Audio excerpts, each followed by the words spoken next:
Pink scooties इंशाल्लाह ताला हमारे इस सूबे की माओं के लिए, बहनों के लिए, बच्चियों के लिए फ्री ऑफ कॉस्ट हुकूमत सिंध देने जा रही है, जिसमें हम उनको हमारी ये पूरी ये होगी कि जी जो भी क्राइटेरिया को पूरा करेगा, वैलिड ड्राइविंग लाइसेंस होगा और वो बताएंगे जी यस वो वर्किंग लेडी है, ये नहीं कि सिर्फ हाउस होल्ड को मिलेगा, वर्किंग लेडी है तो उसको हम वो देंगे। पिंक टैक्सीज और ईवी टैक्सीज के लिए भी हमारी स्कीम बहुत करीब पहुंच चुकी है और हम वो पाकिस्तान में पहला ही हुकूमत बनना चाहते हैं जो कि ये ईवी टैक्सी सर्विस स्टार्ट करे। दूसरी बात, एक चीज मैं कहना चाहता हूं इस हवाले से, कल हमने एक ऐप लॉन्च की है आई वर्क फॉर सिंध और जिसको चेयरमैन बिलावल भुट्टो ज़रदारी साहब ने किया और मैंने कल अपने स्पीच में भी कहा कि हुकूमत सिंध डायरेक्ट जॉब्स भी दे रही है, इनडायरेक्ट जॉब्स भी दे रही है। अब यहां पे हम जो खड़े हैं इस वक्त येलो लाइन BRT में, ये एक इनडायरेक्ट जॉब अपॉर्चुनिटी है। कहते हैं कि हुकूमत सिंध ने एक प्रोजेक्ट बना रही है, इसमें सैकड़ों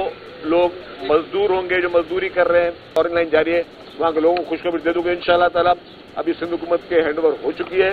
आपको इसमें बहुत जबरदस्त किस्म की खुशखबरी। एक सवाल,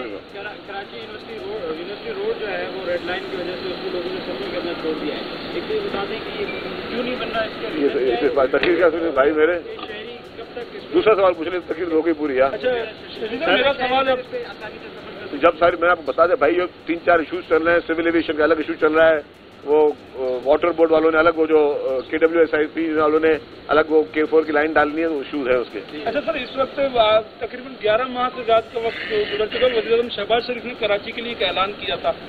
सिंध हुकूमत ने उसको कितना परसू किया, शहबाज शरीफ साहब के इस सिलसिले में क्या ऐलान है? देखिए, प्राइम मिनिस्टर साहब जब फर्स्ट टाइम प्राइम मिनिस्टर होकर आए थे, उन्होंने कराची के लिए 180 बसेस की बात की थी कि 180 बसेस जो है वो कराची के लिए देंगे। हमने एक प्रोजेक्ट बनाया था, फिर उसमें कहा हमने कि 180 बसेस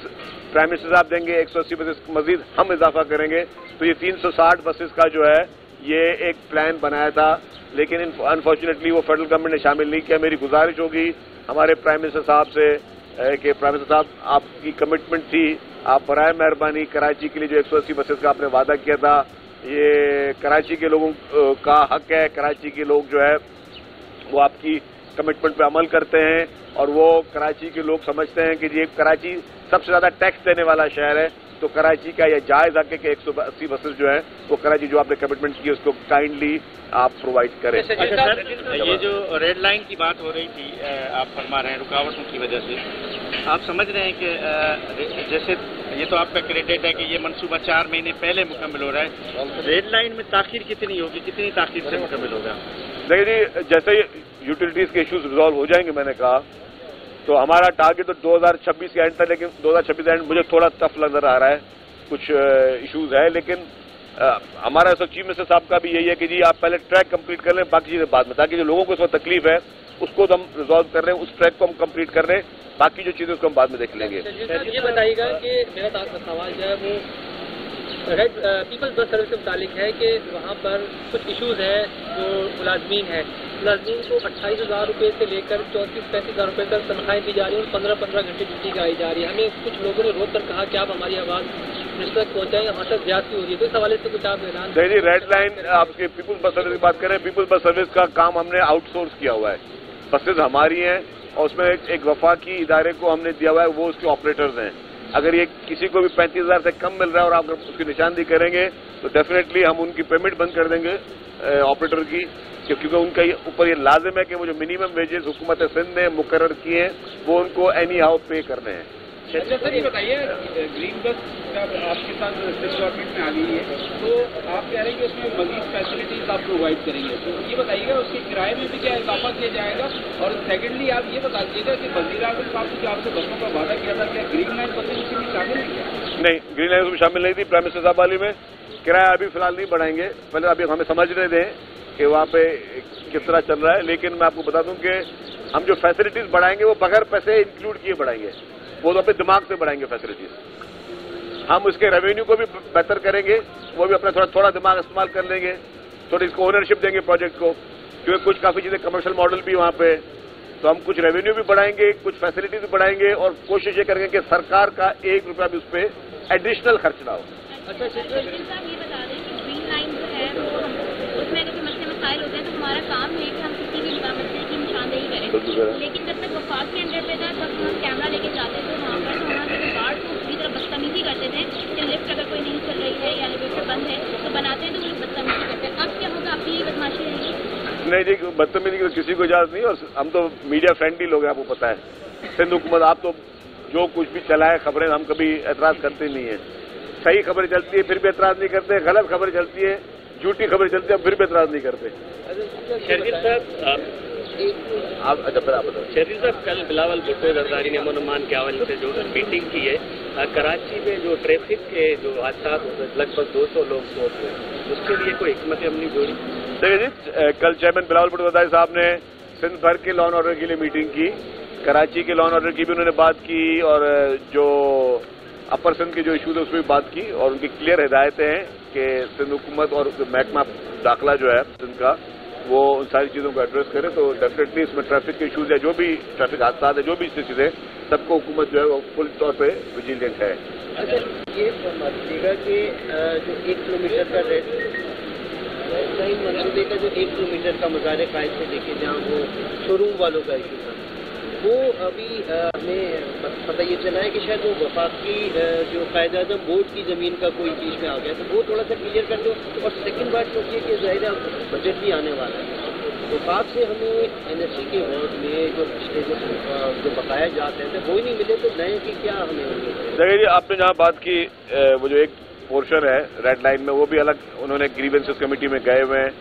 और उनको काफी लोगों की सपोर्ट भी है, कार शोरूम वाले, वो मैं उसमें क्लियर कर चुका हूं कि जो भी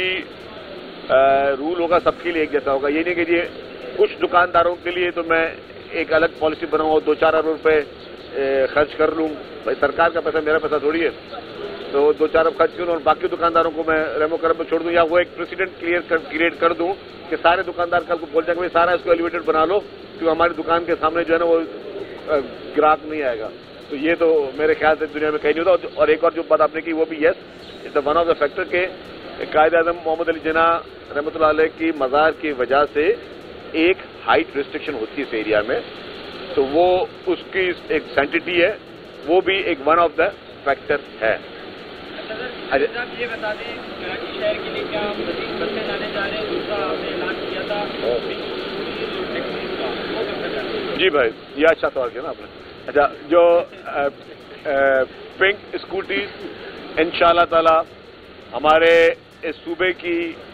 माओं के लिए, बहनों के लिए, बच्चियों के लिए फ्री ऑफ कॉस्ट हुकूमत सिंध देने जा रही है, जिसमें हम उनको हमारी ये पूरी ये होगी कि जी जो भी क्राइटेरिया को पूरा करेगा, वैलिड ड्राइविंग लाइसेंस होगा, और वो बताएंगे जी यस वो वर्किंग लेडी है, ये नहीं कि सिर्फ हाउस होल्ड को मिलेगा, वर्किंग लेडी है तो उसको हम वो देंगे। पिंक टैक्सीज और ईवी टैक्सीज के लिए भी हमारी स्कीम बहुत करीब पहुंच चुकी है, और हम वो पाकिस्तान में पहला ही हुकूमत बनना चाहते हैं जो कि ये ईवी टैक्सी सर्विस स्टार्ट करे। दूसरी बात,